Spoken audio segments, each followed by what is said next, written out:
அனைவருக்கும் இனிய காலை வணக்கம். நம்ம எங்கே வந்திருக்கோம்னா செம்பாடை ஸ்ரீ லட முனீஸ்வரர் ஆலயத்தை வந்திருக்கோம்போ. இவருங்க செம்ம அழகாகவும் அற்புதமாகவும் வடிவமைக்கப்பட்டுள்ளது. இந்த கோவிலுக்கு யார் யார் திருவிழாவுக்கு வந்திருக்கிறீங்க அப்படிங்கிறத சொல்லுங்கள்.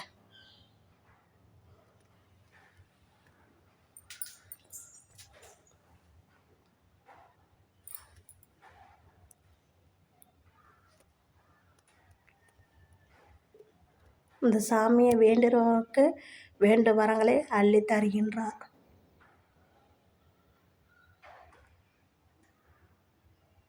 இந்த சாமியை யார் யார் பார்த்துருக்குறீங்க, யார் யார் இந்த கோவிலுக்கு வந்திருக்கீங்க அப்படிங்கிறத கமெண்ட் பாக்ஸில் சொல்லுங்கள். ஓகே, நாம் அடுத்த யூடியூப் சேனலில் சந்திப்போம். அதுவரை உங்களோட விடைபெறுவது உங்கள் ஓம் சக்தி அமுதா.